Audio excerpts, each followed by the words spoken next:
Recorded this computer. All right, welcome everybody. This is our DG. We got two of our guys with us. Why don't we start with Brandon? Why don't you introduce yourself, grade, school? I'm Brandon. I'm a junior, and I attend Seven Lakes High School. Cool. And then Mr. Wesley. I'm Wesley. I'm a sophomore, and I go to Columbus High School. Yeah. How are you guys doing right now during the whole quarantine thing? I'm doing okay. Good. Just school. Are you guys ready to go back to school, or are you just ready for summer? Summer. Okay. Sounds good. All right. So, hey, our task today is going to be doing a devotional, not only walking everyone through it, but also for us to kind of dig through it as well. And we're going to be in Psalms 46. So if you have a Bible, turn to Psalms 46 with us. And then Wesley's going to read verses 1-3. And then, then we'll talk about it. Okay, so it says, God is a refuge and strength, a very present help in trouble. Therefore we will not fear, though the earth gives way, though the mountains be moved into the heart of the sea, though its waters roar and foam, though the mountains tremble at its swelling. Okay, cool. Actually, before we get into discovering that, let me go and pray for us real quick, and then we'll jump into the verse. All right, let's pray. Father God, thank you for just this devotional time, and for those who will be watching it, pray for that their hearts and their minds are stirred more towards their affection for you. So God, may you give us wisdom on how to do this, but also would you give our youth group and our listeners a chance to see you more, especially in this time where this passage can speak to them. Just say pray. Amen. All right, so Psalms 46 is your classic coffee cup verse. It's actually pretty interesting. 46. What do you guys, when you read the first three verses, what do you guys see just as an open observation? It's like comforting because it says God is our refuge and strength, and he's very present. Like he's not distant. He's close to you and is like truly like there. Yeah. And and it gives a lot of examples of what like the earth just like in a crisis, and he's always still there for us and like prevents our fear. Yeah. What about you, Wesley? Towards the back, it also shows like his power, that even though there might be like a crisis or like any type of like big natural phenomenon, he's still there. So yeah, I mean that's huge. I'd say let's point out something real quick, right? In verse 1, he starts with God, right? Did you notice that? Like a lot of times we want to make psalms usually about us, but the first thing I notice is like he has like a statement, like his thesis thing is our God is our refuge and strength, and then he's going to say, comma, a very present help in trouble. When you guys think about attributes of God, right? Like, what are the first things that you come up with? Like to you guys, right? So you personally, when you think about God, is he more of creator God? Is he kind of the buddy God? Like he's kind of there to help your needs? Is he there to kind of console you? He's more of like the comforter, that type of stuff. Like if I were to just ask you, Brandon, what are your attributes of God that you just jump out into? I'd say powerful. Okay. Like powerful as in like he can just beat everybody, or powerful as in like he... Both ways. Oh, you didn't do that one. Okay, fine. Wesley, What about you? I would say more of the comforting part. Comforter? Yeah. Okay. So while Brandon gets the powerful, you got the comforting thing. Okay. What does this verse teach us about man, like humankind? Like only in the first three verses. What does it teach about humanity, you and I, this type of stuff? Because it talks about God in the beginning, but then in these three verses, what can you draw out about like humankind and mankind? In order to like not fear, we need God, Okay. or to truly not fear. So can't you also say that like humanity, there is an aspect of fear in humanity, right? Because like if you need God to help you not fear, then there's a possibility of humanity fearing, right? Does that make Yeah. sense? Right. So real quick, right? Like he verses 2 and 3, he talks about some like massive stuff. Like I don't even know how this applies right now. Can you put the coronavirus into 2 and 3? Well, it can be in like the type of category of like natural crisis or Yeah. like disaster. Yeah. So I mean, like, so verse 2, right? Though the earth gives way. What y'all make of that? Like, what's happening there? Is he talking about the end of the world, or is he talking about like the Gives way to world? sin. Is it gives I way don't to know. sin? Yeah. I mean, it can be interpreted a lot of different ways. Sure. Sure. But then he goes, and then he follows up verse 2 with 2b, right? Though the mountains be moved into the heart of the sea. Like, what is he talking about here? What's the imagery?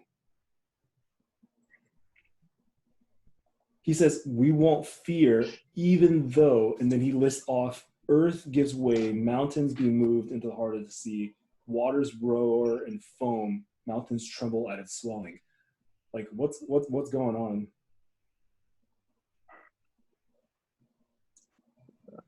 Sounds like a really bad physical natural disaster.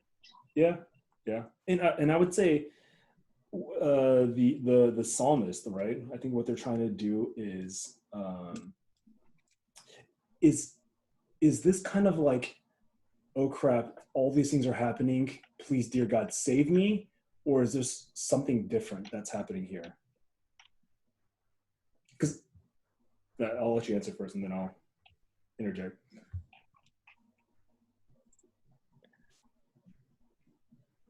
Like, is he is Like, when he's writing this, is he like super afraid and he's like, please dear God save me, I don't know if I'm gonna make it out of this, or is he more gonna be like, hey, I know even though it's gonna get really bad, and maybe it's not bad for them yet, but they're like, there's still a trust and a hope, right? Do you kind of see which one do you think he's going for?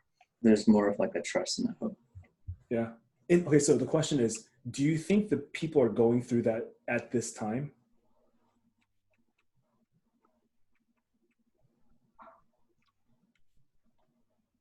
I'd say possibly, I don't right? know, maybe, yeah. Maybe, right? And so what happens here? And I think what he does is he's trying to remind the people, like, even if these things happen, right? So you have verse 2. It says, even though, right? Even if these things happen. So they may not be happening at that moment, but if they will in the future and things get really bad. So let's just say this whole virus thing, it just goes insane for the next year, right? Like the world opens up and then all of a sudden wave 2 comes, wave 3 comes. And then what we just went through this last month is just the tip. And he goes, hey man, if this gets really, really bad for years on end, he goes, I won't fear, right? And so the question is, what does this psalm teach us about God? If someone can say this about this situation, what does it have to mean about who God is?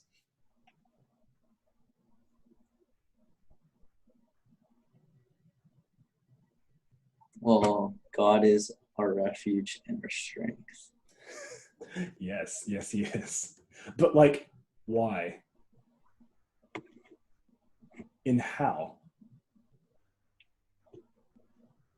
Like, you're absolutely right. I mean, he starts off with that, right? God's our refuge and strength.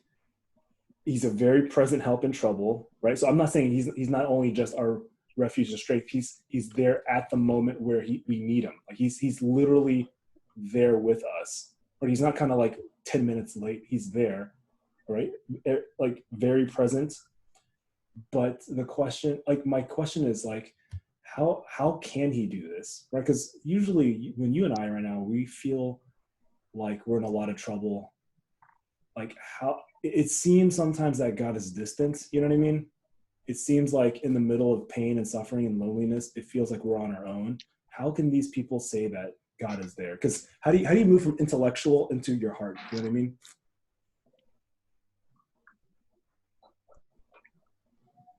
Like, do you ever struggle with this? Like, do you struggle with it?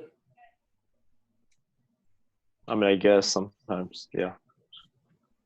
Like in the moment of when it's your turn, like when you're in the middle of the earth giving way and the mountains shake and you don't know how this is going to end. Like what happens in your mind and your heart, especially when it comes to who God is?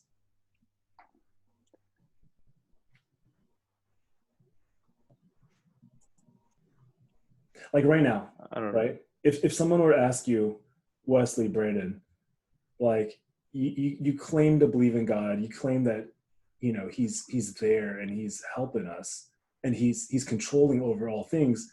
But man, I'm in the middle of this quarantine thing and my families are sick and I'm worried about my parents and, you know, like the economy is going crazy. Like, help me understand why you still believe that God can still help. You know what I mean? Like, what do you say to that person?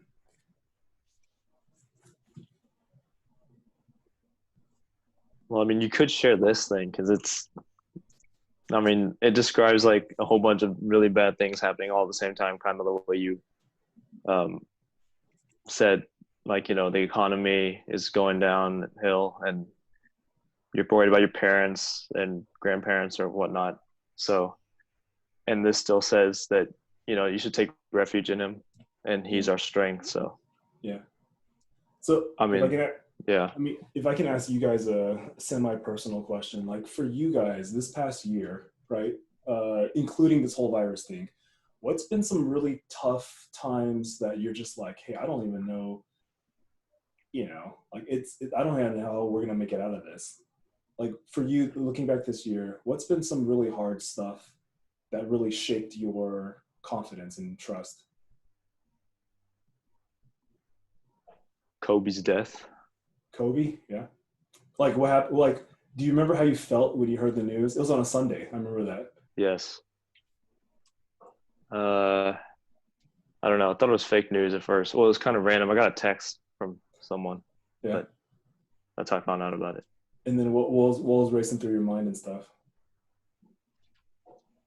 I don't know. I didn't understand what he said because it was just like a 2-word statement of Kobe died, and I didn't know what it meant by like. I mean, I wasn't thinking like he actually did. I was thinking of, I don't know, something else.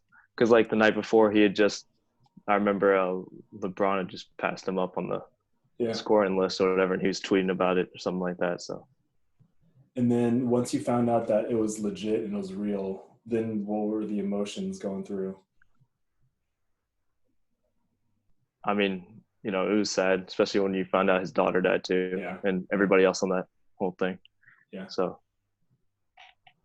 I remember, I think it didn't hit me right away because I was like, that's got to be fake news, right? I'm like, you don't just make. I'm like, and I was like, that's not just fake news. That's pretty stupid for someone to write that about, you know, a superstar celebrity. And then when you start to realize it's real, and I think what got me, Brandon, was after all of that, it was the day after when all of the news reports start coming out and then all the NBA players were starting to tweet stuff or post it on Instagram and all the news segments. And I think the biggest one for me was Shaquille O'Neal's on TNT when he was breaking down, you know, crying and everything. And it just, I think the phrase everyone was saying is like, dude, like, you know, take advantage of your life now. You never know when. Hug your friends and be part of that. And I think a lot of it was you don't realize how frail humanity is, right? Because like they were just going to a game, right, on the helicopter, and all of a sudden fog lifted or whatever. You know, it's just an accident happened. It's crazy, right? Wesley, what about you? What's been one of the toughest things this past year? A lot of it was just like school in general and what I did with like my time. Yeah. Was it stressful? I mean, do you feel like you're on your own or that type of stuff? Kind of. Yeah. And so I think where this verse takes us, right, and if we can wrap it up here, is I think for the person who acknowledges who God is, right? I think you have to realize not only is God there, like in the middle of the pain and suffering, right? In the middle of the fog, but he has the strength and ability to save. You know what I mean? Like, I think that's huge, because if God is only there, but he's not powerful enough to save us, then what are we doing? You know what I mean? And so I think for us, when you read Psalms 26, and for you guys, or sorry, Psalms 46, you guys who are listening, you have to realize, hey, God isn't just some kind of fairy person in the sky. He knows your issues, he knows the pains, but he's also there, and he wants to be there to be your refuge, right? To be there to not only tell you, hey, suck it up, but also be there to save, you know. And I think Wesley, can you read verse 10 and 11 real quick? And I think this may be the key to 46. It says, "Be still and know that I am God. I will be exalted among the nations. I will be exalted in the earth. The Lord of hosts is with us. The God of Jacob is our fortress." And so, and I think the huge thing is, in the middle of these trying times, especially verses 2 and 3, in the middle of this, I think the psalmist, and he keeps reminding us, right? Don't freak out, right? Keep your eyes off of yourself and push them up towards God. And you need to calm down, right? This is the whole be still and know that I'm God. And he says, I will be exalted. I will be exalted among the nations. I will be exalted on the earth. And he's pretty much saying, hey, I got this, right? I am who I am. And I'm not only going to take care of the world, I'm also going to take care of you, you guys as well. And so I think this is a huge reminder, especially in the middle of this suffering. And I know for us, we may not be in, as bad as some other families and stuff, but I think our hope right now is to go, hey, this passage definitely speaks to a hope and a security that's found outside of us. And I'm like, dude, if we can only bank on ourselves, then we're kind of screwed. And so we need someone else to kind of bank on, right? So, Brandon, Wes, any last words for our people? I got nothing.